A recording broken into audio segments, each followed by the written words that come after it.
I love technology. It always works in rehearsal. Yes, exactly. No, we're not restarting the device. Hello and welcome back to our next webinar. I am thrilled to have you here. Thank you so much for joining us, whether you are doing so live or if you are doing so watching the rerun recorded episode on our YouTube channel or with CambriLearn. Thank you very much for being here. My name is Louise Dawson and I am an inclusion consultant here in the UAE, a specialist that works along with children and families and schools and leaders and government on inclusive practices across the Middle East. It's a delight to have you here, and it's a delight to be able to share CambriLearn and all that they offer with you. So we have got two co-hosts this evening or this afternoon, depending if you're listening from the UK. We have Hugo Mendes and we have Claudia Schwartzberg. And both of those will be joining us to talk a little bit later on. So we are specialists in the UAE working with children. We obviously relocated here as a family as well. So I have been through that process of relocating, moving house, leaving the family, finding a school, and all those wonderful things that comes along with it. And we had to be really strategic about when we did that. And we were able to be strategic about when we did that to make sure that we didn't interfere with academics and the process of qualifications, and making sure that we didn't leave at a time which was going to be a detriment to them. But many families don't have that option of when they move or when they leave. They don't have, because their careers dictate it, they don't have the options of when to move and to relocate. And so sometimes those experiences are happening at times we would rather not happen. And sometimes this can take an emotional toll on children's well-being. So there is the anxiety of starting a new country, moving to a new house, giving up their own space, their own security of a bedroom, but then they have to walk into a brand new building and meet new children and new staff and learn a whole new system within the culture of that new school. This can cause social loss and it can also cause academic inconsistency. When that happens to our children, we then have an increase in parent stress. You have to navigate the whole school system, look at which curriculum you're going to, which part of the city or the country you are going to live in. You've got to look at not only finding a new home, but finding a new educational system for your children. And then there are all of those cultural differences between countries. You can even have a difference in culture between different schools and different communities within where you're living. This is quite a lot out in the UAE. We have at least 3 to 4 parents online with us every day. We are working with them to locate new opportunities for their children and to find appropriate schooling. And it is really difficult. And so what we have found is that there is some method of having stability through online schooling. So what we know about online schooling is that although it can be impacted by time zone, many companies like CambriLearn will operate on the time zone of the country in which you are living. There is educational continuity despite moving country, despite moving home, despite losing your friends and your family. You are still able to have some consistency in your life, which is through your curriculum and your online school. When you have an online school, there are many different methods of doing that. You can engage in lessons which are pre-recorded. So that means you can do them at a time that is convenient to you, your health, and your family. It is also the ability to be self-paced. And there is all of that flexibility around when you're studying and when you're learning. And it is able to accommodate those move-related disruptions. So there are those key benefits towards having your children studying through an online system. So we mentioned consistent curriculum, no matter where you are in the world. You have that continuity of care, continuity of topic, a system that you are comfortable with. The psychological safety is all there. Then you've got that self-paced flexibility, learning when you're ready to learn at a time of day that you want on a day. So if you don't want to engage in learning on a Monday, you can do so on a Sunday. And then we mentioned the emotional safety of the familiar routine, the familiar structures, all of that familiarity, which helps psychological safety at a time of great change. It's not only moving country when this happens, it can be that you are changing jobs. It could be relocating within the same country. There are many reasons why homeschooling might be more suitable. There are also conditions in life where children might be hospitalized. They also need to have that flexibility of care. So it's all about continuity of social and emotional need, curriculum need, learning need, regardless of where you are in your life. So at this point, I would like to hand over to Claudia. Claudia is going to talk to us about how CambriLearn supports our children globally with all of our mobile families. Thank you so much for joining us today. I'm Claudia Swartzberg, CEO of CambriLearn. And at CambriLearn, we believe that academic success is only possible when a child feels emotionally safe, supported, and seen. So no matter where in the world a family may be, children need a learning environment that travels with them and adapts to the emotional reality and not just their academic needs. It's really the very purpose of CambriLearn. We're not just delivering online education, but we're nurturing human potential. Research consistently shows that children with high self-esteem and a strong sense of emotional security perform significantly better academically. There was a 20-year study done at the University of Michigan, and they found that self-esteem in early education was a strong predictor of academic performance, resilience, and long-term success. So that's why we at CambriLearn, it's not just an online school, we're an ecosystem designed to empower children from the inside out. We have accredited British and US curricula. Our system has both synchronous and asynchronous options, depending on where and the times that you want to learn, that adapt to the family's transitions. And families have real-time support from emotionally attuned educators. Each child gets custom learning plans, and we provide a coaching and advisory framework that supports both students and parents. We ensure that children thrive because their whole self is supported, not just their grades. And, we've seen children in 5 continents flourish during family relocations, cross-cultural transitions, and lifestyle changes because their school never left them. At CambriLearn, our mission is quite clear. We unlock each learner's full potential by combining academic excellence with emotional connection. So, for us, we always say, like, we educate not only minds, but hearts. So if you were looking for a traditional brick and mortar school when you are moving overseas, one of the things, there are many, it's a very, very complex process when we're doing that. So as you are moving overseas, one of the things you need to consider is the location that you're going to be living in. When you then find your location, and some people look for the location and then the school, and some people look for the school and for the location. But some people don't have a choice of where the location is due to their working environment. So depending on the criteria that you have set within your life, depends on the order in which you then look for the traditional brick and mortar schools.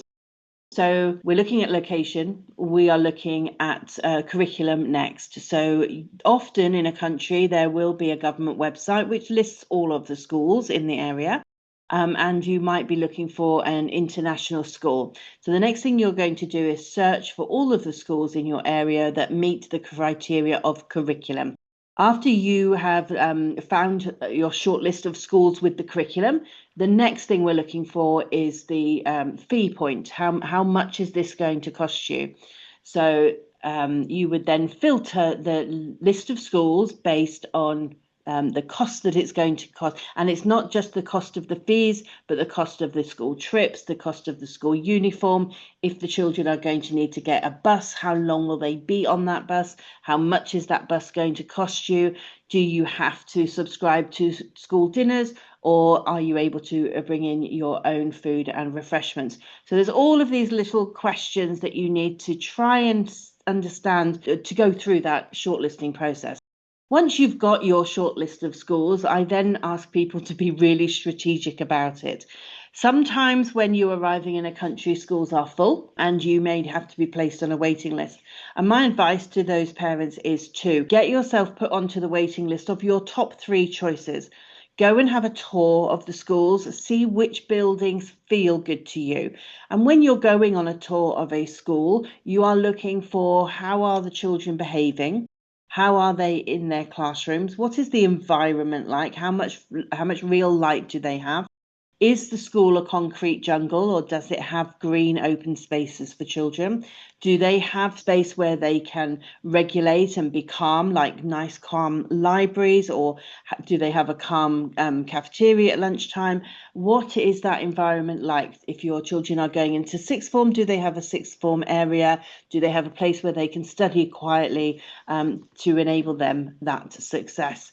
Once you've done the tour and you decide on your top 3 schools, you then should get yourself onto those waiting lists if there isn't already a place available. Many schools will have places available, but some won't.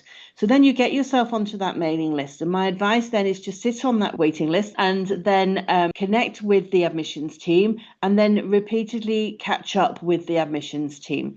I would email to every 2 weeks, maybe every 3 weeks, and say, hey, we're still here. We're still looking for a space. Please let us know if anything comes up. I would then follow the social media. And if there are events like school fairs, open evenings for parents, winter break performances, go along and see how they play out, because that will help you understand if this is a school environment that you want to be part of, or actually those children don't look like they're enjoying themselves, or they're not performing at the standard that you are looking for in a school. It's very, very personal. Some people are really happy that the children are on the stage with a paper plate painted like a lion, and other people have the standard that they want a full-blown mask and fur and glitz and glam. And it depends on you. There is no right or wrong when it comes to your choices for your children. And then you're looking at that flexibility. You're looking at the qualification routes. If you are coming into a UK system, do they have the BTECs of your choice, the vocational choices? Do they have all of those opportunities for school travel? There's so many different things involved. But then you might decide that actually the brick and mortar, if you're only going to be posted here for a couple of years, if you know that you're going to have to be moving on again, it might be to another country, then you might want to consider online schooling as a first choice rather than a secondary choice, not just your backup. It's not a secondary choice anymore in this day and age. Over the past online schooling has been around for many years and many generations extremely successfully. What's happened over the last 5 to 6 years, the changes and the thrust through the pandemic has given us more confidence in what we're doing. And it's also showing that children can be incredibly successful through an online system. And so for many families, it is a first choice, not a backup choice. And that's incredibly important to remember. The outcomes that we are seeing are incredible. And when it comes to exam boards, I know, for example, the GCSE in the UK, the JCQ exam board regulation system are offering GCSEs online now, not just, you don't have to go to a centre and you don't have to just take those exams in a school. There are so many different options. And one of the things I like about CambriLearn is it isn't just the UK curriculum, it is different curriculums to enable choice and voice, which is so important. And I think that I see a lot of children now building relationships with their teachers. I see a lot of children building relationships with other children within the community. And the more children that are choosing this option, the more freedom and choice they are also being exposed to. It's no longer that quirky thing that it used to be. So I'd like to hand back now to Claudia, and Claudia is going to share some more information about the wonderful work that CambriLearn is doing. Thank you, Claudia. Thanks, Louise. So at this point, we just wanted to give you some time to hear from a real family who's experienced the CambriLearn difference. It's a testimonial from Dre Kruger. He and his family relocated to the UAE a few years ago, and he shares their experience and how CambriLearn has positively impacted their lives. Hi, my name is Dre Kruger. We are here in Dubai, And I would like to talk to you about CambriLearn. So when we started looking at schools for our kids, it was definitely not in the best of times. It was COVID. It was an absolute nightmare in the UAE and globally, as you expect. And we came across a couple of schools over here, and then to try and find it a best price and those type of things, we went into the online schooling, and we first came to another school in South Africa. We were there for about a year and a half. I will not mention names, but what I can tell you, we moved our kids out of that environment because they were so frustrated with feedback, frustrated with the quality of the online services. And then we came across CambriLearn. And from day one, the team of CambriLearn was just totally in a different league. The speed of feedback, they're answering their phones, they're answering their emails, the quality of education, the quality of interaction with the kids, the platform, everything just works, and it's actually world class. Very much of what we are used to here in the UAE. Can I go to you, Hugo? Yeah, absolutely. Awesome. Sure. So you're going to talk with us about practical takeaways and some helpful resources, okay? Can you tell me a little bit more about how CambriLearn operates online? So are the lessons purely recorded? Are they live, or can students do a hybrid?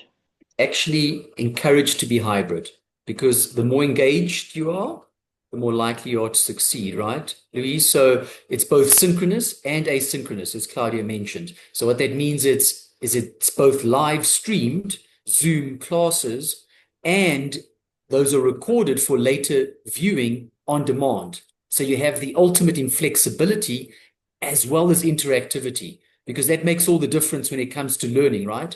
Relationship. I'm sure you'll agree, Louise. Yeah. You need to actually be able to get to know your teacher as a person and not merely a recording. So the playback is always available because it gives you the ability to start up your school year at any time. You know, we do rolling admissions, all year intake. I was hearing you talk about how you may have to be waitlisted by a traditional bricks and mortar school. Well, guess what? With us, you can start all year round. Now, that flexibility is permitted by our asynchronous delivery. The fact that you can actually watch recordings and go at any pace. So it allows you to self-pace, but also to begin and end your school's year, your academic year, at any point in the calendar. Now, that's unrivaled flexibility. Yeah. We pride ourselves on that kind of flexibility. I guess it also allows children the opportunity to go back and re-watch something if they didn't quite get it at the time and didn't quite understand. A lot of so not all of your clients are going to be neurodiverse, but sometimes the processing in real time can be a little bit slower, and so being able to go back and watch maybe their auditory processing is a challenge, or engagement in them. If you've got, you know, the cleaners are in and I can't actually listen to you, being able to catch up at another time. With not now, I don't have the cleaners in now at 6 o'clock on a Thursday evening. So they can catch up and they can relearn and they can do their revision. So if I was to join, so a school year starts in September. If I was to join in January, would I be expected to go back and catch up on the videos from September to December? How does that work? No, not at all. You see, that's the beauty of it. You can examine on demand. As you well know, on the British system, the GCSEs and the A levels are offered internationally, including in the UAE, every 6 months. In fact, in the case of Pearson's, they actually offered thrice a year, January, June, and November, which means that you can start up a course with us and aim to finish it at any point, any one of those examination sessions. Of course, if you're younger, you can then do those exams literally in the comfort of your home. You don't even have to go to an exam center. There are possibilities for remote invigilation as well, even for those final school exiting exams. Louise, you did mention that they have started making available remote examinations and remote invigilation, but we're talking about the comfort of your home. You can, for the lower grades, literally, whenever you finish your course, so say you began in January, if you're ready to examine in July, you can. If you take all the way to December to finish your course, you can examine then. And how are It's you that understanding flexible. if they are ready to examine? So if somebody was to join you in January and then in June they say, I want to go through the November assessment and I'm 12 years old, but actually my maths is there. How are you understanding if they are ready for that so that we're not wasting time? I don't think it's ever wrong to take an assessment because I would rather take an assessment Yeah. and not pass, but know where I stand. But how are you making sure and securing that emotional stability around taking assessments and possibly not doing as well as they would like? Good question. We actually pride ourselves on this. It's called assessment for learning. That's Cambridge's name for it. We continuously assess the student, so formatively and summatively. And you've got multiple opportunities to get both instantaneous feedback through interactive quizzes online, but also hand-marked, handwritten submissions, which are based entirely on the examination board's assessments, so that you then get deemed ready to be examined externally, to write the final qualifying exams. That's how you'll know you're ready, when you are mastering the assessments that we set you throughout the year. So this is both a teaching platform and an assessment platform. Our pedagogues actually do continuous grading of assessments throughout the year in order to ensure that you are taking the corrective measures you need to take in order to master the content and in order to be exam ready. The examination technique gets counseled through rehearsal throughout the year. And do families need to purchase books, purchase resources? Do I have to go out and buy a Bunsen burner and a gas connection? Do I need to go out and buy protractors and rulers and maybe a whole series of books that's going to cost me a fortune to ship in, which is then going to be damp and not usable? How do the resources work? Good question as well. So that is a common concern. Is it all digital? It's not. We believe that multi-sensory works best. It's a blended learning environment. Hence, we like to hybridize it. We even believe it's superior to go into a co-learning environment where you are peer interacting and being supervised by third parties, adults who are suitably qualified to facilitate your learning. We actually advocate for that model. But if you're in the home, you're welcome to study online on your remote device. However, there are physical books that we also prescribe that are supplementary to our course.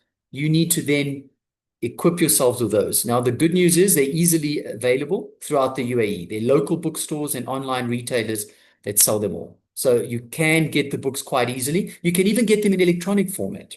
So that's the other thing. They aren't necessarily in print edition. So for ease of mobility, for those families that are itinerant or don't want to be weighed down by physical editions of books, they're welcome to get ebooks as well.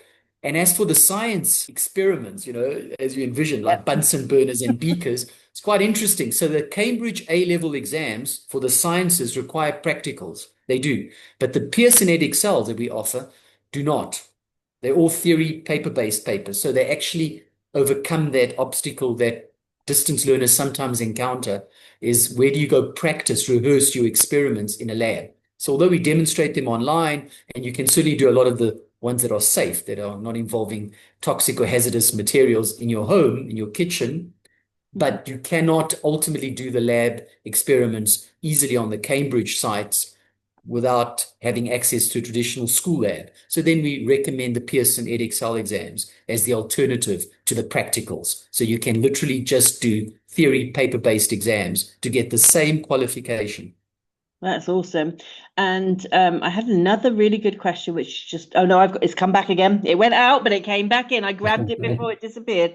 How about children who do have significant special needs or are neurodiverse or are physically disabled? If they are unable to type or to write, is there speech to text capability or is there text to speech capability? If I was to have a child who would traditionally have an additional adult learning support with them, what mechanisms, rather than how, because each child is different, what mechanisms do you have in place to support children who may be accessing online because they can't access the bricks and mortar rather than because they're traveling? That's a very good question. So we have a huge proportion of our population that is not neurotypical. So they present with learning differences. They require accommodations for assessment in line with all the exam boards. They're granted all those access arrangements, whether they be full amanuenses, so scribes, readers, rest breaks, additional time, separate or isolated exam settings.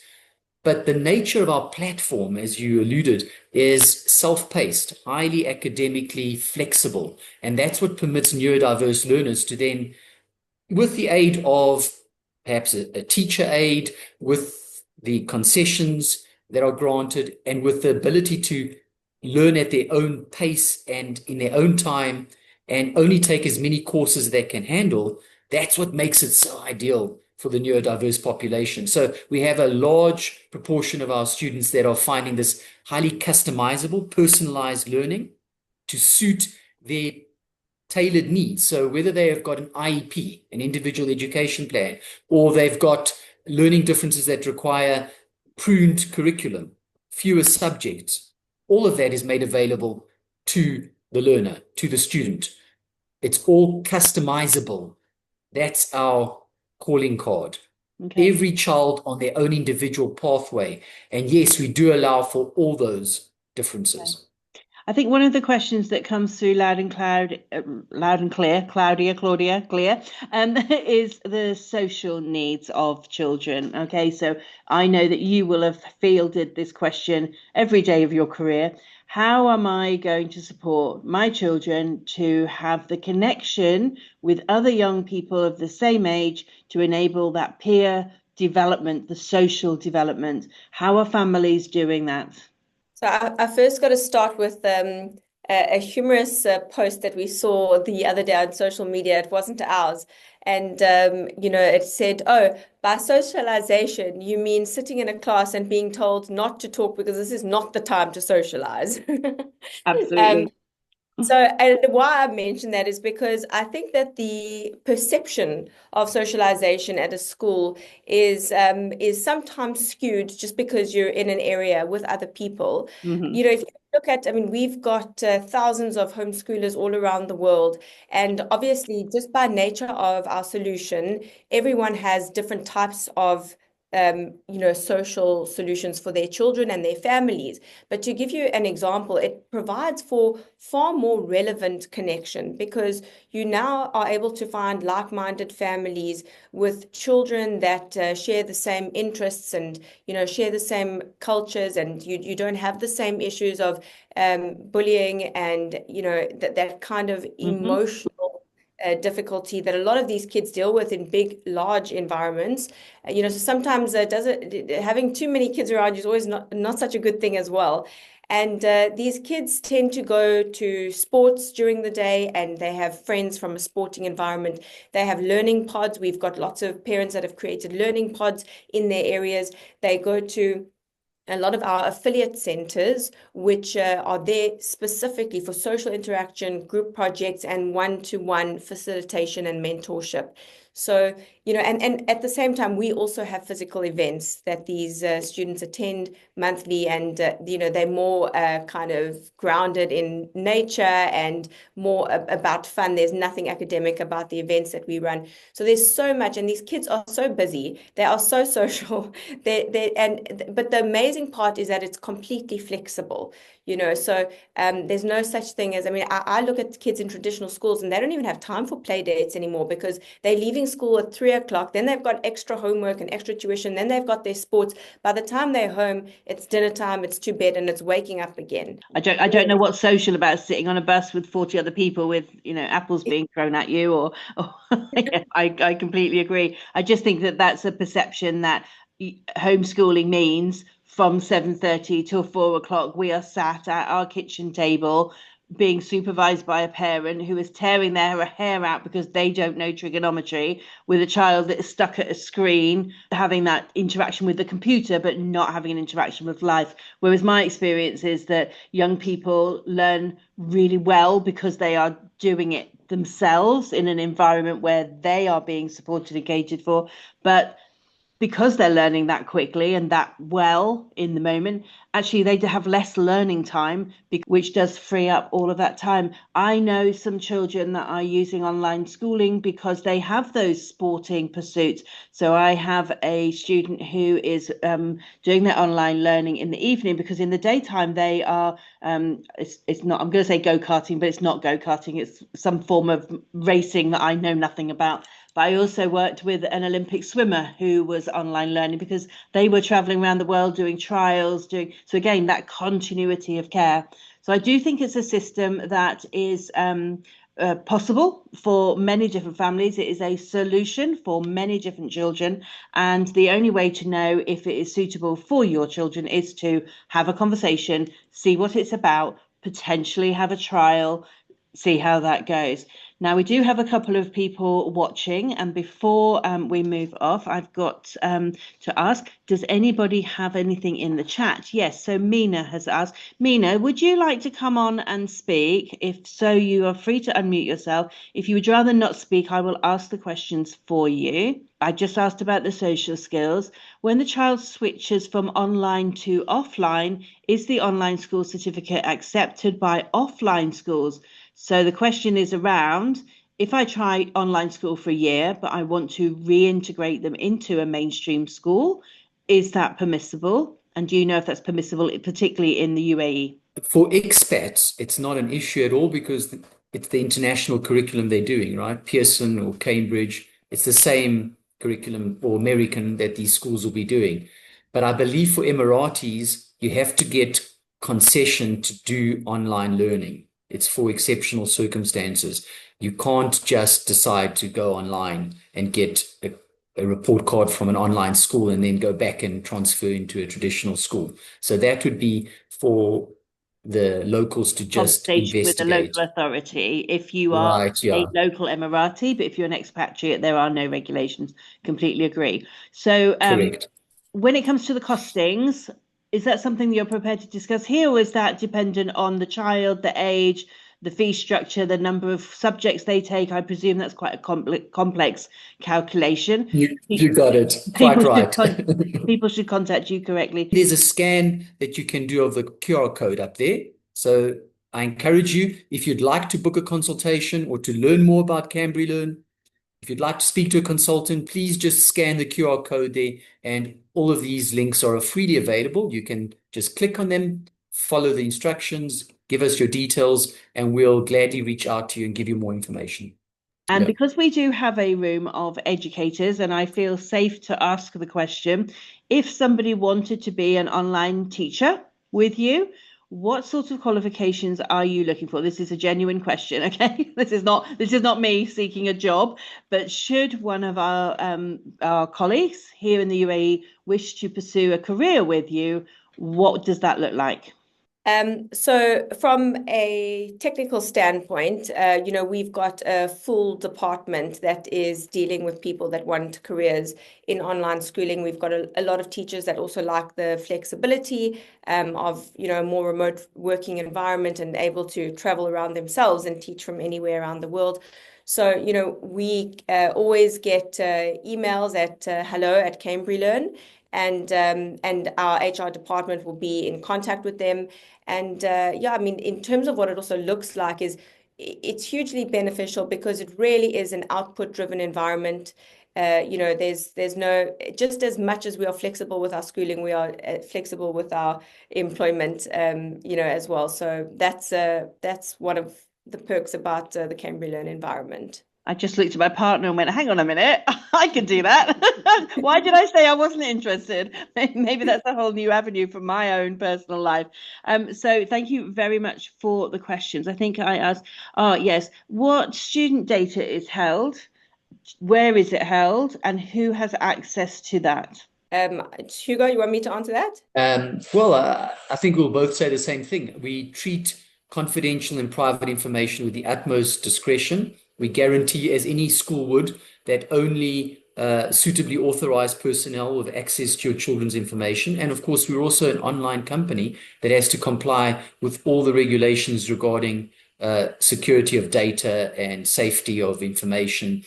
So I can assure you, having students all over the world. We're fully compliant with all privacy and confidentiality rules and laws. And being a traditional or non-traditional school, you also have to safeguard children, right? And their information, and who has rights to that, who's entitled to disclosure of that. We need consent from all guardians and caregivers for discussing children's educational information, I can promise you. Just to add to that, so obviously, we operate in many different continents and countries, and there are regulations like GDPR in the UK, there's the POPI Act in South Africa, and we have to adhere to all these regulations to operate in the country. So that's from a regulatory perspective, but also from an ethos and integrity within our own business. We see this as a very personalized journey for every family. So it really is just the teachers that get direct access to the data of each student. Okay. And the teachers do not share that beyond the families that they deal with. Awesome.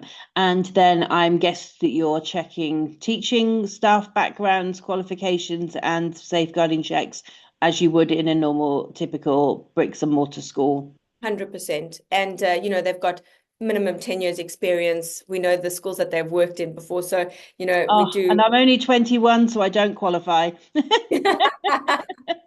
Okay, that's really awesome. I have no more questions in the chat. So we're going to wrap up this webinar. As they said, they are coming to Dubai next week. We are having a session for parents and we are having a session for educators. And some of you will be educators and parents. So feel free to come to either of them and have your questions answered. This webinar has been recorded and will be hosted on our YouTube channels. My YouTube channel is Louise Inclusion. Please subscribe. We have other webinars on there, free training and lots more exciting things coming up. We also both have websites. My website is louisedawson.com and CambriLearn have a page on my website with some information. And CambriLearn also have their own website. I'm going to guess it's CambriLearn.com, but could you just confirm that for me? Yep, awesome. Thank you very much. I'm going to ask you for your social media handles now. My social media handles are at Louise Inclusion, and is yours at CambriLearn? Yes, at CambriLearn. Awesome. Thank you very much. And they have the next events here live in Dubai, May the 30th, May the 31st. You can contact them directly yourself, or you can contact us and we will forward information on to you. So thank you so much for joining us. I know that we've had a limited number of participants live, but we know that many people more will catch up on YouTube. Thank you very much for joining us. Thank you, Hugo and Claudia, for sharing all of your valuable opportunities for young people and for teachers now. My whole mind is spinning off. And thank you to Leah and the team behind the scenes who have made this possible with their technology. And we look forward to seeing you again. Thank you very much. See you next week. Thank you very much, Louise. Very welcome. Thanks, everybody. Yeah. We'll just give that a little bit of time to warm up. Oh, is it coming? As soon as I start talking again, it'll kick in.